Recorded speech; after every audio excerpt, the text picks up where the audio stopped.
Assalamualaikum warahmatullahi wabarakatuh.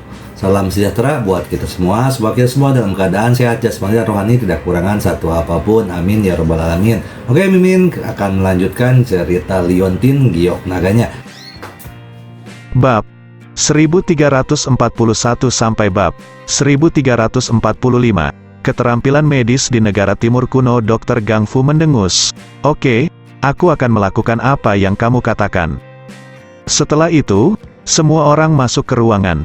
Kamarnya tidak besar, tapi bagian dalamnya rapi, dengan karpet mewah di lantai.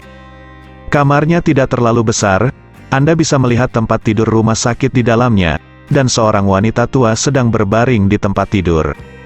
Ada dua pelayan yang merawat wanita tua itu dengan baik. Wanita tua ini adalah nenek dari Britney dan Brits, Bugatti. Teriakan pedih barusan datang dari Bugatti ini. Sekilas Ye Chong tahu bahwa Bugatti ini terluka parah oleh seseorang, dan pembuluh darah di tubuhnya terputus. Dia masih menahan nafas, tapi dia akan mati. Hanya saja Ye Chong tidak mengerti siapa yang akan memberikan beban berat pada seorang wanita tua. Saat ini, pelayan bar dokter mendekat, melihatnya, lalu menggelengkan kepalanya, dan berkata, "Oh, lukanya sangat serius, tidak mudah untuk tetap hidup sekarang." Britney bertanya, "Bagaimana dengan itu? Apa yang harus saya lakukan sekarang? Selamatkan nenek saya dengan cepat."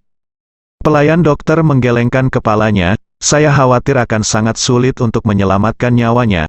Saya khawatir tidak ada cara lain." Brits bertanya, "Petugas dokter, apakah benar-benar tidak ada cara lain? Tolong selamatkan nenek saya." Dokter menggelengkan kepalanya. "Tuhan yang Maha Kuasa, sulit untuk diselamatkan. Sulit untuk diselamatkan." Ye Chong berkata saat ini, "Apa yang begitu sulit tentang ini? Saya bisa simpan." "Apa, kamu bisa menyimpannya?" Semua orang memandang Ye Chong. Dr. Gang Fu memberi Ye Chong pandangan kosong. Menakjubkan, orang tua itu berkata bahwa dia tidak dapat diselamatkan. "Tetapi kamu bilang kamu bisa." "Apa yang kamu? Bocah, jangan khawatir di sini, saya tidak percaya kamu bisa diselamatkan." Ye Chong memandang Brits dan Britney berkata, "Saya bilang saya bisa menyelamatkan Anda. Apakah Anda percaya? Jika Anda percaya, saya akan mencobanya. Jika Anda tidak percaya, saya akan pergi." Keduanya memandang Ye Chong, lalu ke dokter bartender.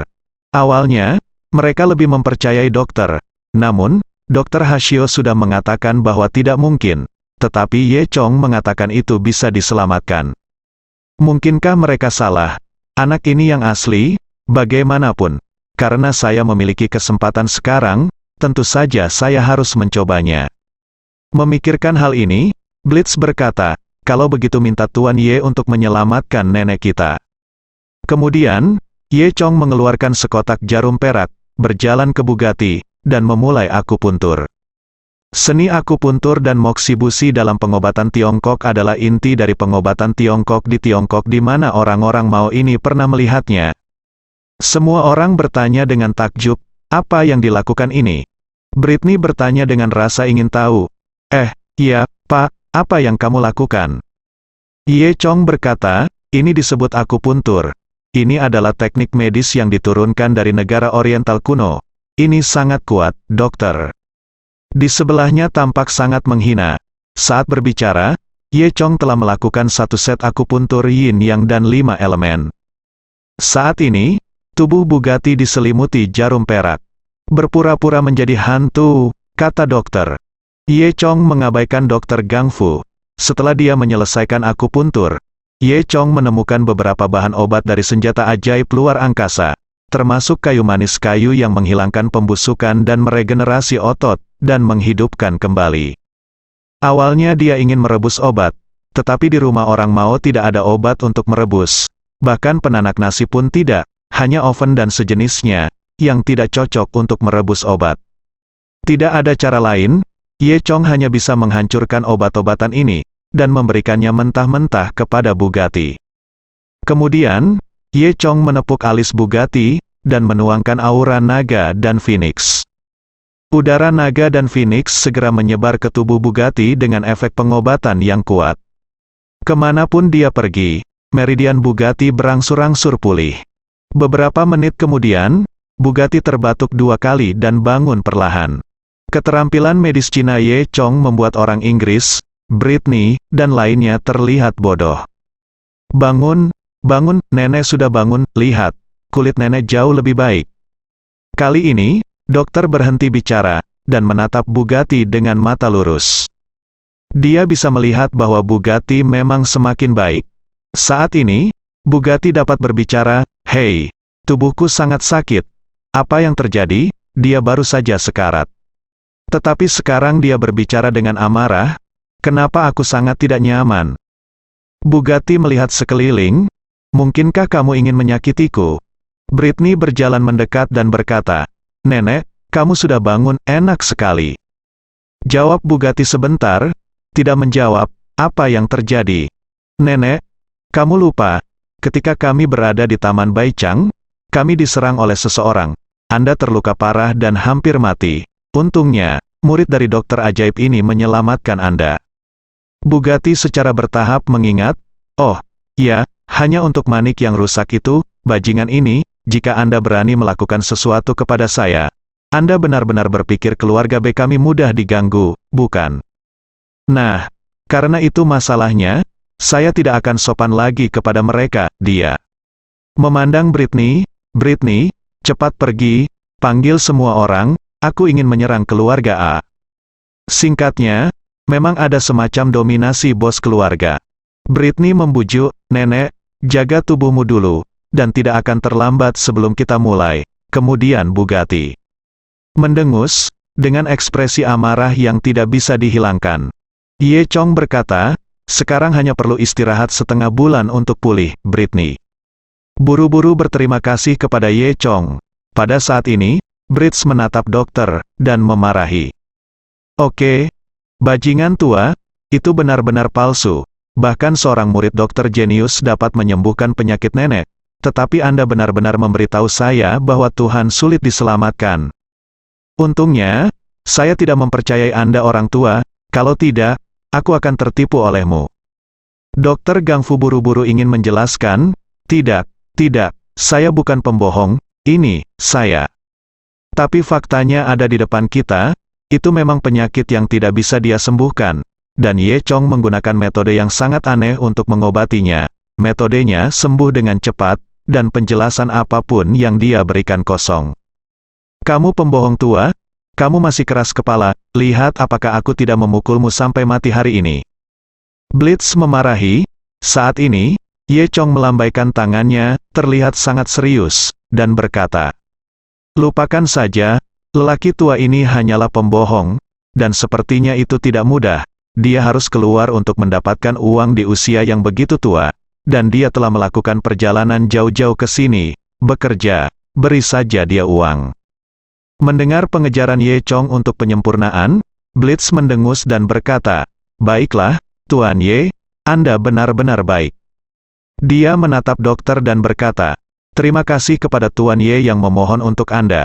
Anda harus dihormati, jika tidak, menurut aturan keluarga B kami, Anda harus dipotong-potong dan diumpankan ke beruang."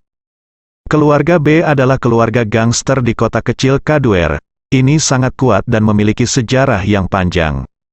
Bartender dokter mengangguk dengan cepat, dan lari ketakutan. Tapi saat ini, Bai Qingliang yang berada di luar halaman tidak tahu kemana dia pergi. Oleh karena itu, Ye Chong juga bersiap untuk pergi. "Tuan Ye, apakah Anda akan pergi? Saya belum sempat berterima kasih kepada Tuan karena telah menyelamatkan nenek saya," kata Britney. Ye Chong tersenyum dan berkata, "Ini masalah sepele, sama-sama." "Tentu saja tidak. Sudah menjadi tradisi keluarga kami untuk membalas Anda dengan kebaikan," kata Bugatti. Kemudian, Bugatti membisikkan sesuatu kepada Britney. Setelah Britney mendengar ini, dia berjalan ke ruang belakang. Setelah beberapa saat, dia mengeluarkan sesuatu, yaitu sebuah kotak. Britney berjalan ke arah Ye Chong, lalu membuka kotak itu, dan di dalamnya ada manik-manik yang berkilauan. Ini adalah manik hitam dan hijau. Jika Anda perhatikan dengan teliti, Anda dapat menemukan bahwa tampaknya ada pola naga di dalam manik tersebut. Ye Chong bertanya-tanya, ini terlihat seperti sesuatu dari Huaxia, dan itu pasti peninggalan kuno, bagaimana bisa muncul di sini? Britney berkata, Tuan, kami mendapat manik ini secara tidak sengaja. Nenek terluka karena manik ini, meskipun kami tidak tahu apa itu pasti benda yang sangat kuat. Dari timur kuno, dan tidak ada gunanya menyimpannya di tangan saya. Saya tidak tahu apakah Anda suka atau tidak. Jika Anda suka, saya akan memberikannya kepada Anda, kata Bugatti. Bagi orang Mao dari keluarga B, ini bukanlah barang yang berharga. Ini hanya karya seni yang relatif mewah. Adapun mengapa anggota keluarga A ingin merampok, Bugatti juga tidak tahu. Pokoknya, manik yang rusak ini bisa diberikan kepada siapa saja asalkan tidak diberikan kepada keluarga A. Padahal, jika keluarga A datang dengan sopan dan meminta manik-manik, mungkin Bugatti bisa memberikannya secara gratis. Di luar dugaan, lawan ternyata tiba-tiba meraih, dan Bugatti terluka parah. Ye Chong merasa bahwa manik ini pasti bagus, jadi dia menerimanya tanpa menolak. Britney berkata, Tuan Ye, di masa depan, jika Anda butuh sesuatu di Kaduer, Anda bisa datang kepada kami. Ye Chong mengangguk. Oke. Setelah itu, dia pergi. Saat Ye Chong kembali ke hotel, Huang Kewei sudah menunggunya di kamar. Melihat dia kembali, dia dengan cepat bertanya, apa yang terjadi? Mengapa kamu lama sekali? Ye Chong berkata, jangan sebutkan itu. Kemudian, dia menceritakan kisah pertemuan dengan Bai Qingliang sepenuhnya. Aku mengatakannya lagi. Setelah mendengar ini, Huang Kewei mengerutkan kening dan berkata, tampaknya Bai Qingliang dan Sun Dafeng memang mengejar kita, bahkan jika Bai Qingliang memberinya hadiah besar, Sun Dafeng tidak akan membantunya seperti ini. Saya khawatir, Sun Dafeng adalah seorang pemabuk yang tidak mau minum. Dia hanya membantu Bai Qingliang. Tujuan sebenarnya mungkin datang ke sini untuk bersaing dengannya untuk tugas itu. Kalau tidak, Ye Chong tidak akan bisa melarikan diri hari ini. Memikirkan hal ini, Huang Kewei merenung sejenak. Jika Sun Dafeng mengawasi di belakangnya saat menjalankan misi, masalah ini akan sangat sulit untuk ditangani. Ye Chong melanjutkan, Bai Qingliang seharusnya mengikuti kita. Boneka-boneka kemarin pasti sudah dilepaskan olehnya. Jika kamu tidak menyingkirkannya, aku khawatir dia akan membuat masalah di belakang. Sebelum kembali ke hotel, dia sudah memiliki ide untuk membunuh Bai Qingliang. Kakak senior Huang, bagaimana kalau membantuku menyingkirkan Bai Qingliang? Ye Chong mengambil kesempatan untuk berkata. Meskipun Bai Qingliang berada di lembah Fenxiang, dia masih berkarakter, memiliki status tertentu di balai hukum, dan merupakan orang gila hukum yang legendaris. Namun, saat ini bukan lembah Fenxiang. Di luar, siapapun bisa mati dalam bahaya selama misi. Oleh karena itu, di sini, bahkan jika mereka membunuh Bai Qingliang, tidak ada yang akan meminta pertanggungjawabannya setelah kembali. Ye Chong bukan lawan Bai Qingliang, namun, jika Huang Kewei bisa membantu, dia bisa membunuh Bai Qingliang. Huang Kewei sebenarnya juga tidak menyukai Bai Qingliang. Namun, dia mendengus, memandang Ye Chong dan berkata, dia datang untuk membunuhmu. Tepat untuk membunuhmu, bajingan kecil. Aku bisa mencari senjata ajaib itu sendiri, tapi kamu membawaku ke sini. Apakah kamu punya tega membiarkanku mati di sini? Dia berpikir, ini benar-benar hati wanita yang paling beracun. Huang Kewei mendengus dan berkata, aku menyesalinya. Ada apa? Tidak bisakah, kamu bajingan kecil? Ye Chong tidak bisa tertawa atau menangis. Dia tidak punya pilihan selain mengatakan, "Yah, kakak perempuan, selama saat kamu membantuku membunuh Bai Qingliang, aku bisa memberimu 5 pil lagi." Huang Kewei tersenyum dan berkata, "Kamu mengatakannya sebelumnya. Apakah ini sama dengan yang terakhir kali?" Ye Chong berkata, "Janji temu lebih baik daripada yang terakhir kali." Berbicara, Ye Chong mengeluarkan pil Hunyuan emas. Di sekeliling pil Hunyuan ini dikelilingi oleh emas, dan sepertinya itu yang terbaik. Bahkan Huang Kewei belum pernah melihat ramuan semacam ini. Ye Chong berkata, ini adalah pil Hunyuan.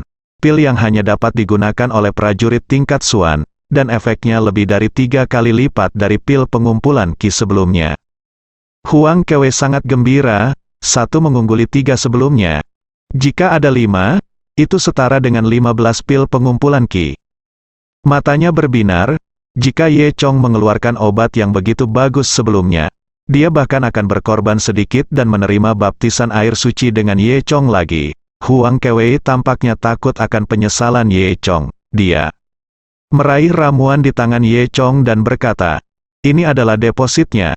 Setelah kita membunuh Bai Qing Liang, kamu segera memberiku 4 lainnya." Ye Chong tersenyum, "Tidak masalah." Pada saat ini, Huang Kewe memikirkan pertanyaan lain.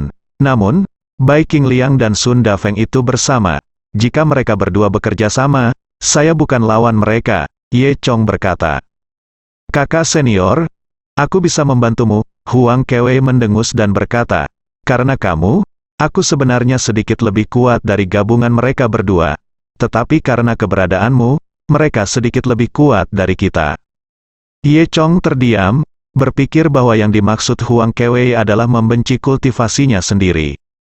Namun, Ye Chong tahu di dalam hatinya bahwa jika Bai Qing Liang dan Sun Dafeng bersama sepanjang waktu, memang tidak ada kesempatan untuk melakukan apapun.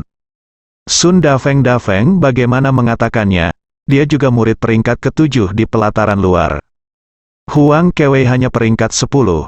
Sebenarnya jika hanya Sun Dafeng, Huang Kewe dan Ye Chong mungkin bisa menghadapinya bersama.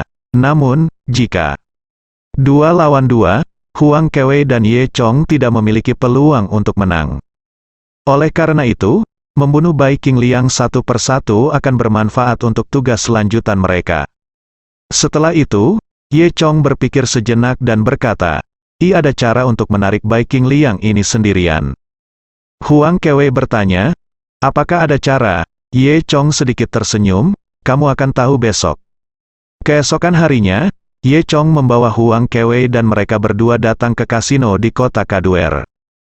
Meski kota Kaduer ini tidak besar, ia memiliki kasino yang sangat mewah dan terkenal. Banyak wisatawan mancanegara yang datang ke sini. Selain mengikuti festival keramat, hiburan lainnya adalah berjudi di sini. Ini disebut Little Las Vegas. Awalnya, Huang Ke menolak untuk datang ke tempat seperti ini. "Apa? Bukankah ini kasino? Apa yang kamu lakukan di sini?"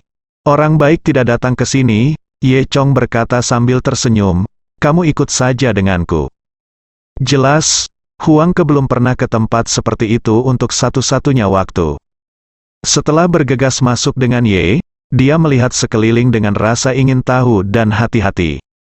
Toko pintu di luar kasino hanyalah sebuah pintu kecil, yang tidak terlihat mencolok. Hanya mereka yang tahu jalan yang bisa melihat tempat ini. Ye Chong juga memberi pemilik hotel sejumlah uang sebelum dia bertanya tentang tempat ini dan mengetahui jalannya. Namun, setelah masuk, turuni tangga lagi dan datang ke ruang bawah tanah, dan Anda akan menemukan ada sesuatu yang aneh di sini. Area seluruh kasino bawah tanah sangat besar. Di pintu masuk, ada tempat untuk mengganti chip. Di dalamnya ada aula seluas ribuan meter persegi, dengan sekitar puluhan meja judi, dan setiap meja judi sekarang penuh dengan orang, pemandangan yang riuh dan diselimuti awan. Ada juga banyak penjaga keamanan di kasino, semuanya kuat, dan mereka semua terlihat seperti tipikal pria besar di Mao. Mereka gemuk dan berjalan seperti beruang coklat. Di bagian terdalam aula bawah tanah, terdapat layar super besar, yang saat ini memutar film aksi cinta dari negara pulau. Huang Kewe tersipu lagi ketika dia melihat TV, dan bertanya, Apa ini?" Ye Chong berkata, "Trik ini adalah tipuan kasino. Mereka menayangkan film semacam ini, yang akan menarik perhatian orang, didorong oleh keinginan, lebih mudah bagi pelanggan untuk menghabiskan banyak uang." Huang Kewe mendengus, "Jangan pikir aku tidak mengerti apa-apa." Ye Chong terdiam. Kemudian Ye Chong menarik Huang Kewe ke meja judi. "Bagaimana, Kak? Apakah Anda ingin mencobanya?" Huang Kewe berkata, "Saya tidak. Jangan mencoba hal berbahaya semacam ini." Akibatnya, 10 menit kemudian, Huang Kewe berubah total, menakuti semua penjudi di sekitarnya. Ayo, Ayo dan berjudi denganku lagi, aku akan mengalahkanmu. Huang Kewei mengocok dadu dengan panik. Di depan Huang Kewei, segunung keripik sudah menumpuk. Karena bantuan Ye Chong, Huang Kewei bertaruh lebih dari 20 kali berturut-turut, memenangkan semuanya. Awalnya hanya ada beberapa chip, tapi sekarang terlalu banyak untuk dihitung. Huang Kewei pun menjadi semakin senang, ternyata berjudi itu sangat menyenangkan. Dan ada beberapa yang kehilangan uang dan tidak mau bermain dengan Huang Kewei, semuanya dirobohkan oleh Huang Kewei, berbusa dan berkedut. Sisanya tidak punya pilihan selain terus bermain dengan Huang Kewei dengan patuh, atau dengan kata lain terus kehilangan uang dari Huang Kewei. Huang Kewei mulai bermain. Saat ini, Ye Chong berkata bahwa dia akan pergi ke kamar mandi. Huang Kewei mengabaikannya sama sekali, dia memulai babak baru. Dengan suara jepret, dia melemparkan cangkir warna ke atas meja, dan berkata kepada orang di depan, "Ayo, kamu duluan." Auranya begitu kuat hingga hampir membunuh orang yang bertaruh melawannya. Dengan gemetar, yang terakhir membuka cangkir seksnya, dan ada 3 angka 6 di dalamnya. Kemudian, Huang Kewei membuka cangkir seksnya, dan ada 3 balita di dalamnya, tidak sebesar pihak lain. Huang Kewei menepuk pahanya, "Oh, kenapa kamu kalah di babak ini?" Orang di seberang mengambil segenggam keripik dan mendorongnya ke depan Huang Kewei. "Ini semua untukmu, aku kehilangan semuanya, selamat tinggal." Sebelum Huang Kewei bisa mengatakan apa-apa, dia lari dengan tergesa-gesa. Huang Kewei dengan senang hati mengumpulkan keripik, dan kemudian dia menyadari bahwa dia kalah di babak ini, bukan? Bagaimana Anda masih memenangkan uang? Pada saat ini, Ye Chong juga kembali. "Yo, kakak senior, kamu luar biasa, kamu menang lagi." Huang Kewei menggaruk kepalanya, sepertinya dia kalah, dia memberiku uang. Dan selusin berikutnya, Huang Kewei tidak pernah kalah. Huang Kewei dengan gembira berkata kepada Ye Chong, "Ye Chong, kamu benar-benar letnan jenderalku. Saat kamu berdiri di sampingku, aku tidak kalah. Saat kamu pergi ke kamar mandi tadi, aku kalah." Ye Chong menyentuh hidungnya. Dia benar-benar tidak menyangka Huang Kewei begitu berpikiran jernih ketika dia begitu bersemangat. Jika bukan karena bantuan Ye Chong, Huang Kewei akan kehilangan semua pakaian dalamnya. Segera, Huang Kewei memenangkan semua chip di meja ini. Yang lain ingin pergi, tetapi Huang Kewei menolak, "Tidak ada yang diizinkan pergi, lalu bertaruh dengan saya."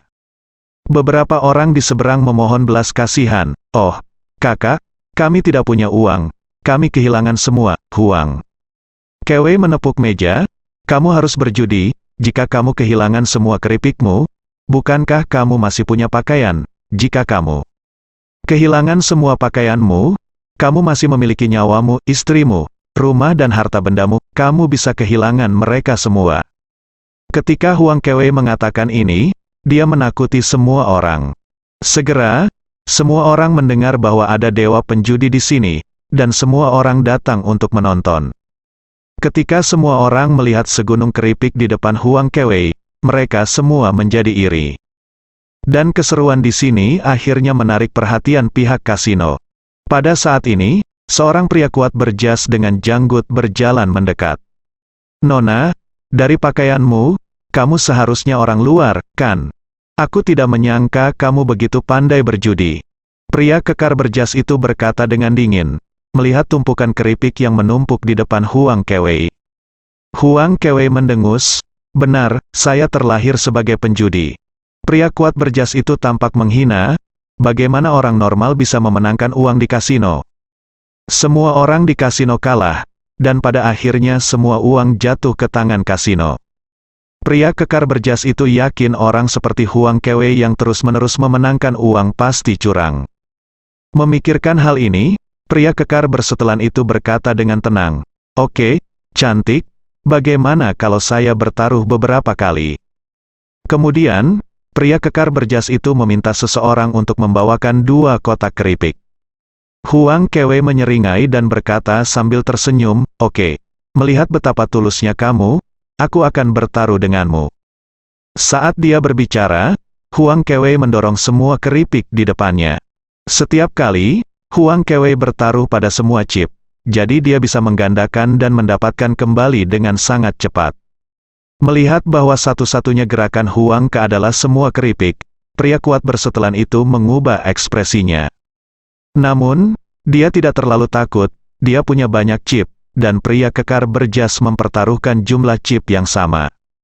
Pada saat ini, keripik itu sendiri menutupi seluruh meja.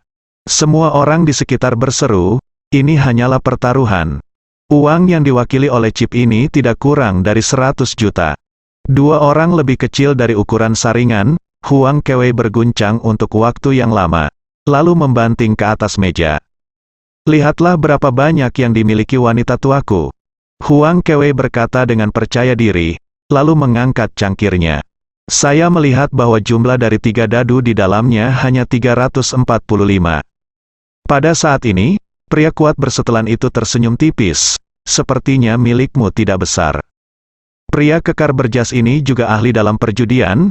Dadu yang dia lempar untuk dirinya sendiri adalah 3 angka 6. Saya melihat pria kuat berjas dengan percaya diri membuka cangkir warnanya, dan 3 dadu ternyata 123. Pria kuat berjas itu terkejut sesaat, tidak dapat memahami apa yang sedang terjadi. Huang Kewei tersenyum penuh semangat, haha, saya sudah mengatakan bahwa saya adalah dewa penjudi yang sebenarnya, haha, menarik, pria kekar berjas itu memarahi dengan marah, oke, beraninya kamu keluar ke sini.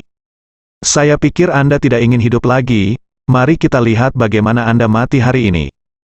Huang Kewei mengangkat alisnya, oh, saya tahu Anda tidak boleh kalah, HMPH, Anda masih menjalankan kasino seperti ini.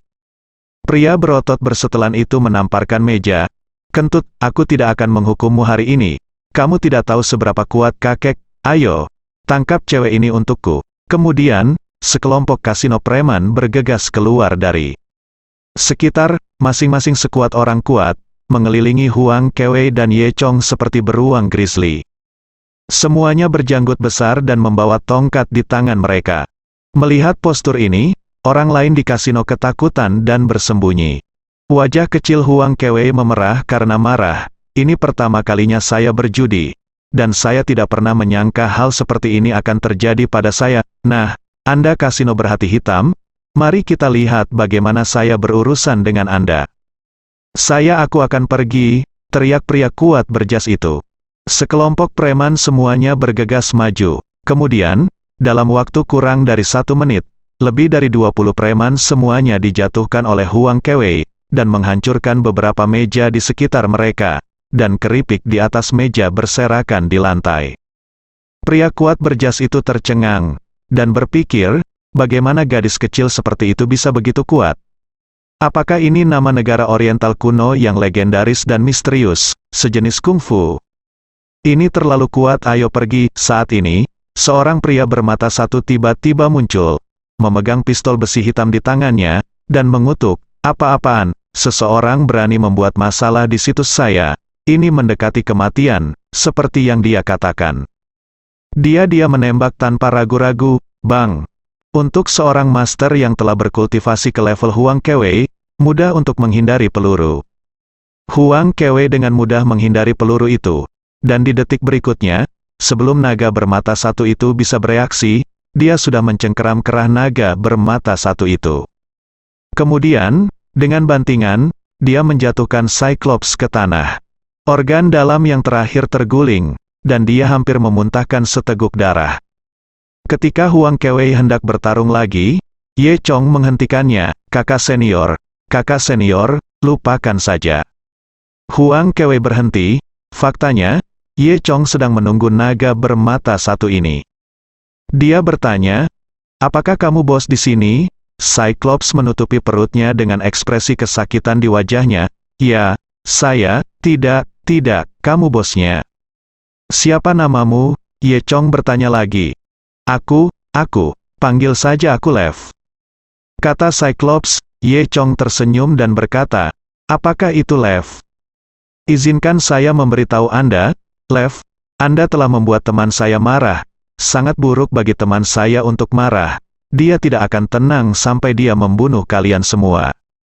Mendengar ini, Lev buru-buru memohon belas kasihan. Oh, Kalian berdua, tolong tunjukkan belas kasihan dan maafkan kami, demi Tuan Seng, Ye Chong berkata lagi, bukan tidak mungkin, tapi, lakukan sesuatu untukku. Lev mengangguk. Setelah itu, Ye Chong mengeluarkan foto Bai Qingliang, biarkan semua bawahanmu menemukan orang ini untukku. Ikuti dia setelah menemukannya, lalu kembali dan laporkan kepadaku. Mengerti? Lev mengangguk dan berkata, mengerti. Mengerti, aku akan segera melakukannya. Baru kemudian Huang Kewei mengerti bahwa semua ini direncanakan oleh Ye Chong. Ye Chong tahu bahwa kasino berskala besar di kota kecil seperti Kaduer pasti terkait dengan dunia bawah tanah. Hanya pemimpin pasukan bawah tanah yang mungkin memiliki keberanian untuk membuka kasino sebesar itu. Jadi jika Anda membuat masalah di kasino ini, Anda pasti akan menemukan pemimpin dunia bawah tanah. Jelas, Lev ini adalah bos dari dunia bawah tanah Kaduer. Namun, apa yang tidak dipahami Huang Kewei adalah mengapa Ye Chong menginginkan Lev, orang biasa, untuk mengikuti Bai Qingliang. Bai Qingliang bukan orang bodoh. Seseorang yang bisa melihat Lev dalam sekejap, tanya Huang Kewei dengan curiga. Ye Chong tersenyum, dan berpura-pura menjadi misterius dan berkata, saya punya alasan sendiri, dan Anda akan tahu kapan saatnya tiba. Huang Kewei mendengus, dan menatap Lev lagi, tidak apa-apa memaafkanmu, tapi keripik ini, cepat dan tukarkan dengan uang, aku memenangkan semuanya. Lev berkata dengan wajah pahit, ganti, aku akan menukarnya untukmu sekarang. Saat dia berkata, Lev membawa seorang pria kuat berjas, dan keduanya mereka sangat bersemangat tidak senang, datang ke meja depan. Mereka menghitung jumlah chip, mengubahnya menjadi jumlah uang yang sama, dan mentransfernya ke rekening Huang Kewei. Baru saat itulah Huang Kewei puas, dan pergi bersama Ye Chong. Nyatanya, Huang Kewei tidak peduli dengan uang itu. Hanya saja ini pertama kalinya dia menang dari judi, jadi dia menginginkannya. Huang Kewei juga sangat senang. Dia menepuk bahu Ye Chong dan berkata, ayo pergi. Adik laki-laki, kakak perempuan mengundangmu untuk makan besar. Mari kita coba barbeque spesial di sini hari ini, di sisi kasino, Lev. Dan pria kuat bersetelan mereka semua memiliki wajah labu pahit. Tanpa diduga, mereka telah membuka kasino selama bertahun-tahun, dan mereka tidak menyangka akan diperkosa oleh seorang gadis kecil hari ini. Namun, mereka juga tahu bahwa gadis kecil ini bukanlah orang biasa, dan dia pasti tidak akan bisa memprovokasi dia. Jadi, Lev mengirim semua anak buahnya untuk mencari Bai Qingliang yang malang ini, dan dia tidak berani mengabaikan sama sekali. Saya khawatir jika mereka sedikit lambat, Huang Kewei akan datang dan membuat masalah lagi. Mereka tidak tahan lagi. Tebakan Ye Chong benar, Lev ini adalah bos dari dunia bawah tanah Kaduer.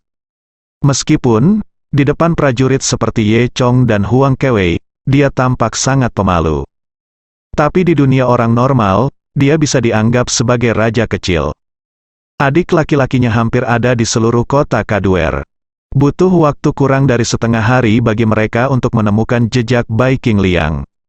Dalam 2 hari terakhir, meskipun Bai Qingliang bersama Sun Dafeng, Bai Qingliang diam-diam telah melakukan beberapa hal di belakang Sun Dafeng.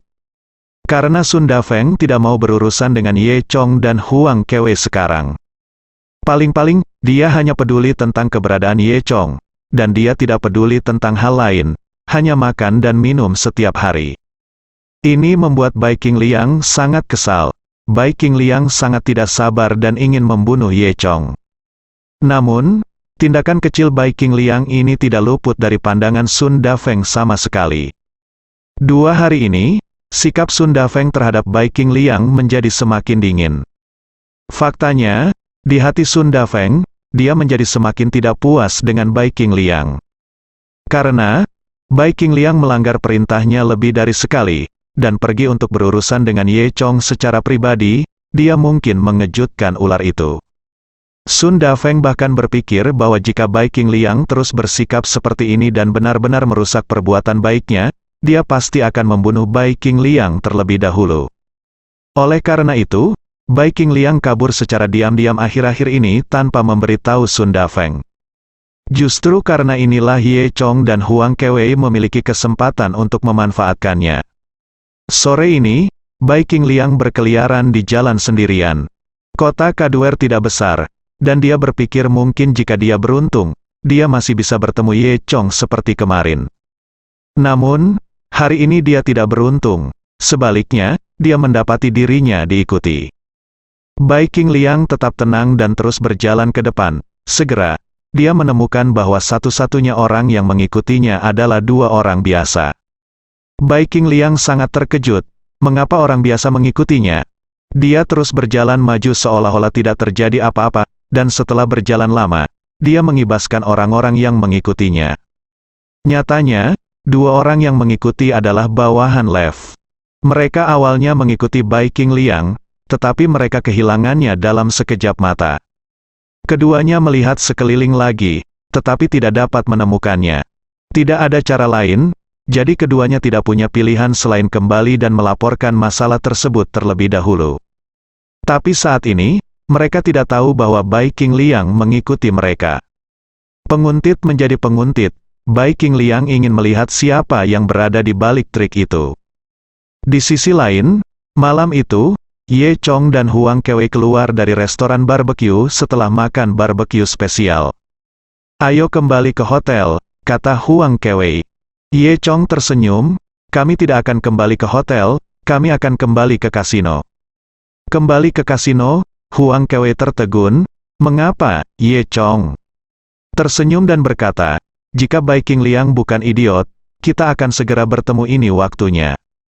Huang Kewei bingung, tapi dia mengikuti Ye Chong ke kasino lagi. Kali ini, keduanya menyamar dan masuk lagi. Teknik penyamaran Ye Chong sangat kuat, dan setelah masuk lagi, dia tidak mengenali mereka. Huang Kewei menggosok tangan kecilnya dan ingin berjudi, tetapi dihentikan oleh Ye Chong. Huang Kewei terlihat sedikit tidak senang, melihat orang lain mengocok dadu tanpa daya, sangat gatal. Pada saat yang sama, di ruang rahasia di ruang bawah tanah kasino, dua adik laki-laki yang mengikuti Bai Qingliang sebelumnya telah kembali dan melaporkan situasinya kepada Lev. "Bos, kami menemukan pria di foto. Kami mengikutinya sebentar, tapi hilang." Lev bermain dengan tangannya, dia berkata pada dirinya sendiri, tampaknya dia masih orang yang kuat. Kemudian, dia berkata, "Terus cari, bahkan jika kamu membalikkan seluruh Kaduer, aku harus menemukannya, kalau tidak, jika tidak, kasino kami bahkan tidak akan pernah memikirkannya." Lev mengingat rasa takut didominasi oleh Huang Kewei sebelumnya. Dan pada saat ini, tiba-tiba sebuah bayangan putih muncul dan muncul di ruang rahasia. Segera setelah itu, hanya terdengar dua suara, bang-bang, dan kedua adik laki-laki yang baru saja melapor langsung dipukul ke udara, dan ketika mereka jatuh ke tanah, mereka sudah mati. Semua orang sangat terkejut. Lev segera mengangkat senjatanya dan menunjuk ke sosok berbaju putih. Bayangan putih itu tidak lain adalah Bai Qingliang. Ketika Bai Qingliang melihat Lev, dia mencibir dan bertanya, "Apakah kamu mencariku? Katakan padaku, mengapa kamu mencariku?" Ketika Lev melihatnya, bukankah ini pria di foto? Tanpa diduga, pria ini juga seorang master, dan itu terlihat lebih kejam. Lev mengerang diam-diam di dalam hatinya, dan berkata di dalam hatinya, "Siapa orang-orang yang saya provokasi ini? Mengapa yang satu lebih kuat dari yang lain? Dan inilah dewa pembunuh yang lain, saya tidak mampu memprovokasi Anda. Tuanku, tolong saya." Melihat Lev tidak berbicara, Bai Qingliang berteriak, "Jika kamu tidak berbicara, maka kamu akan mati. Kenapa aku tidak memberitahumu?" Pada saat ini, di belakang Bai Qingliang, dia tiba-tiba teringat sebuah suara. Bai Qingliang terkejut sesaat, dan segera berbalik untuk melihat bahwa itu adalah Ye Chong. Bai Qingliang terkejut pada awalnya, dan kemudian berubah menjadi ekstasi. Dia benar-benar tidak punya tempat tujuan, dan tidak perlu usaha untuk menemukan Ye Chong di sini. "Kenapa kamu?" Bai Qingliang bertanya. Ye Chong sedikit tersenyum, ternyata semua ini adalah rencana Ye Chong. Faktanya, Ye Chong tahu betul bahwa tidak mungkin orang biasa ini mengikuti Bai Qingliang. Ye Chong melakukan ini untuk menarik orang-orang ini ke Bai Qingliang. Hanya saja dia tidak menyangka Bai Qingliang akan begitu kejam, membunuh dua adik laki-laki tanpa pandang bulu. Bai Qingliang tiba-tiba menyadari bahwa semuanya disebabkan oleh Ye Chong. Namun, Bai Qingliang tidak peduli. Dia mencibir, "Hehe, jadi bagaimana jika kamu memikatku di sini? Bisakah kamu memenangkanku? Kali ini, kamu sendiri yang mencari kematian, kamu tidak bisa menyalahkanku." Pada saat ini, Huang Kewe pergi dari pintu masuk. "Bai Qingliang, kamu bisa melakukannya? Kamu membawa Sun Dafeng untuk menyakiti kami." Ketika Bai Qingliang melihat Huang Kewe muncul, dia diam-diam berkata buruk. Pantas saja Ye Chong berani membujuknya ke sini. Ternyata ada lagi Huang Kewe. "Hei, bagaimana kabarmu, kakak senior?" "Apa yang aku katakan?" Ye Chong menatap Huang Kewe sambil tersenyum. Huang Kewe tahu alasannya, dan memuji Ye Chong di dalam hatinya. "HMPH, kamu punya banyak mata." Ye Chong tidak bisa tertawa atau menangis, melihat Huang Kewe seolah sedang menggodanya. Keduanya tampak bercanda, tetapi pada saat ini, Bai Qingliang sedikit gugup. Jika Ye Chong adalah satu-satunya, Bai Qingliang bisa menghadapinya dengan mudah. Jika Huang Kewe ditambahkan, dia tidak bisa menghadapinya sama sekali. Kalau tidak, dia tidak akan meminta bantuan Sun Dafeng sejak awal. Tapi sekarang, dengan tidak adanya Sun Dafeng, Bai Qingliang bahkan tidak bisa melarikan diri.